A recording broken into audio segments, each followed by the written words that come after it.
Welcome once again to the Brattlecast. We're here with Ken Gloss, the proprietor of the Brattle Bookshop in Boston, a historic spot and a great spot. So much that we bring up here on the Brattlecast is about what goes in the store, what leaves the store, what happens behind the scenes. But occasionally we ask you what you're reading, and this leads us to a topic today. You read a book, or are reading a book that I read called The Paris Bookseller. Now, why are we talking about this? Well, one of the reasons we're talking about this, the author is Kerri Maher, and she's actually in the Boston area. And she contacted us. She was doing some research. She was doing some research possibly for a future book. And we haven't talked with her yet. She might come by. It's always nice when someone's doing research and they think we can help. And usually it's no problem getting me to talk about the bookstore. In any case, though, I thought, gee, first of all, I just had her name, and they said she said that she had written books. So I looked it up, and I realized, first of all, that's one of the things we do is if someone says they write books, we actually look up, and she actually does, and she actually writes very well-known books. This one called The Paris Bookseller is about Shakespeare and Company in Paris, which is a very famous bookstore. It's still being run and operated, but it's also the bookstore that published Ulysses by James Joyce, which at the time was an incredibly controversial book. It had been under censorship, and publishers wouldn't do it, but it was telling about the woman who started Sylvia Beach. It's a fictionalized so that she can have dialogue and so on. But I'm reading it and talking about the famous people who've come in, Hemingway, Fitzgerald, and so on. But one of the things that I love about reading books like that, first of all, even though it's a historical novel, you pick up little tidbits of what was going on at the time, how difficult it was to publish. And I'm sure most of it was fairly accurate. But I love reading about books and bookstores and books about bookstores just to see the atmosphere in the book. And then I start comparing it. Well, what is it like here? And so many of those books talk about literary discussions, long talks, having glasses of wine with these authors, maybe spending hours looking over some rare manuscript. A lot of them do mention long hours, although sometimes long lunch breaks also. And I'm always sort of saying, gee, maybe that's how it works, but that's not quite what it is here. Although we do have, sometimes famous authors or personalities come in. I read that book and I loved it. I learned a lot. Ezra Pound as a character and all these really, but it does sort of mirror what you have going on in the sense that you mentioned authors, but also Boston-centric personalities who would stop by and still stop by. We've talked about many of them. Oh, well, we do get a lot of Boston-centered, a lot of people who come in occasionally for work or whatever, and there is a lot of that, and we do get to know people, but it's a nonstop process. What doesn't tend to get into a lot of those books is the 12 hours a day. We just recently moved 250 boxes of art and photography books, which are heavy, out of a third floor walk-up in Cambridge. Wow. So you don't get into as much of the pure physical, the cleaning, the parts of the store that aren't as much fun. Maybe cleaning the bathrooms, sweeping up outside. Right. But I do what I usually find the most different from what we do to what a new bookstore does is, first of all, a new bookstore, you can just order more books. In other words, if someone writes a book and you can sell 100 copies, great. If there's another 100, you can just order. With us, we can't order books. We get one copy of this and one copy of that, and you're always hoping for more to come in. But it's also much more of a search and a treasure hunt, and never knowing when that really special and maybe high priced, or even that special item that you know someone's going to come in for, or that occasion. I one time, maybe it's someone who you knew, but he was a PR person for the Red Sox. His name was George Sullivan. Oh, yes, He wrote I remember George, yeah. he wrote a history of the Celtics. He Right. was a wonderful character and came in. And I remember one day he came into the store and he said, someday, because he saw we had a few magazines around the store, there's a wonderful Saturday Evening Post cover. And it's the dugout of the Red Sox, and Ted Williams is in the dugout and so on. And he goes, if you ever see a copy, I've been looking for it. And I reached under the table, pulled out, I said, this one? It had come in like 15 minutes before.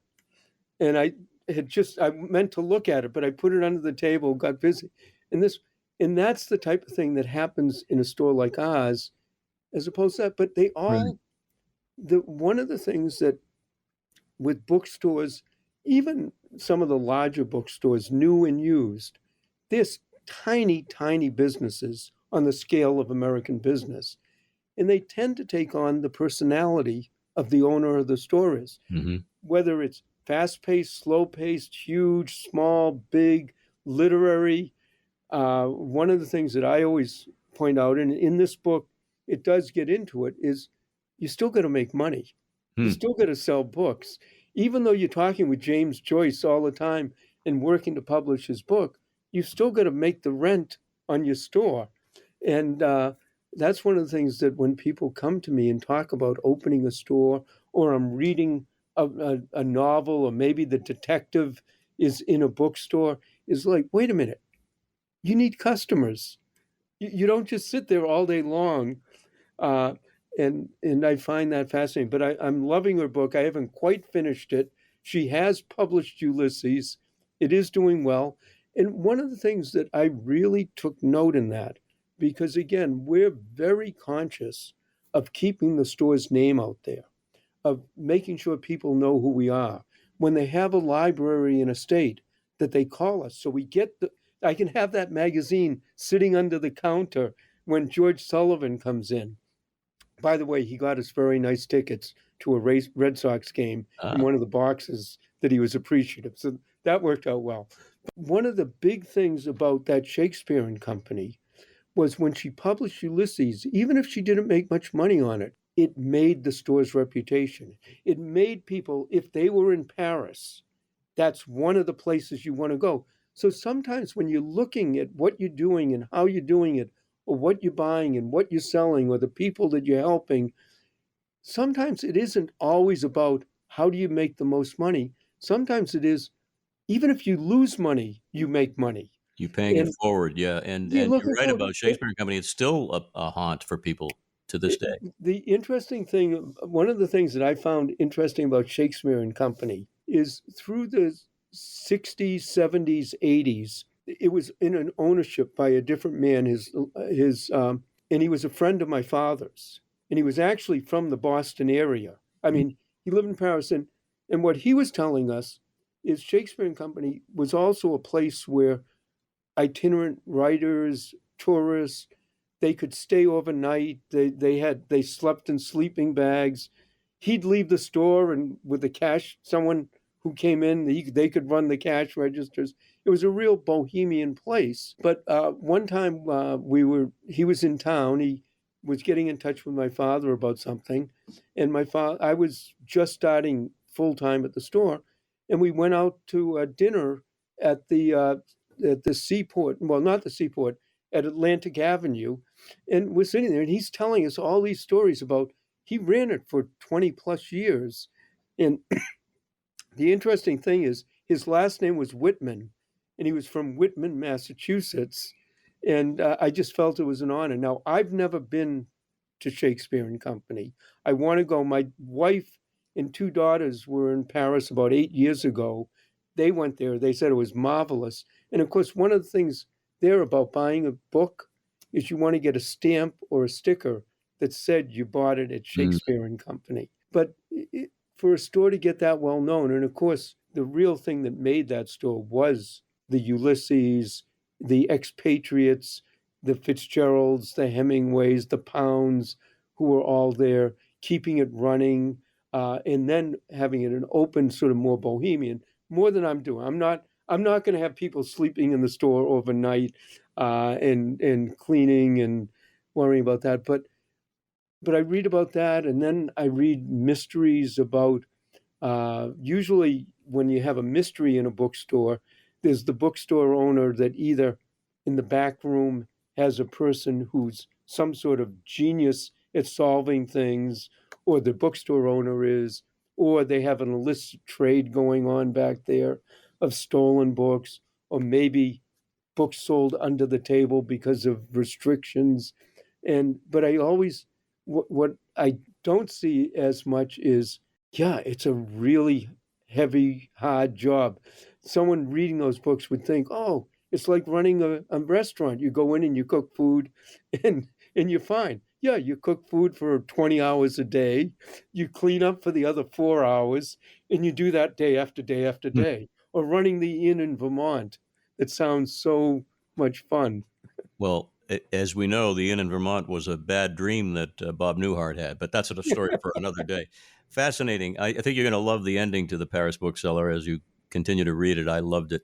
And someday, maybe sooner than later, there'll be a story about the Brattle Bookshop, written by a world-famous author, best-selling, and hopefully they'll cut you in with some of the proceeds. I'm not even worried about the proceeds.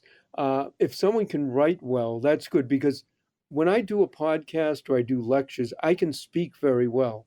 I've got a lot of stories and I can do it with enthusiasm. Writing is a whole different talent. And I can write my stories down and they somehow come out as boring and as flat as anything. So even if a bookseller wanted to fictionalize the store but use some of the stories, I'm here to talk about them. All right.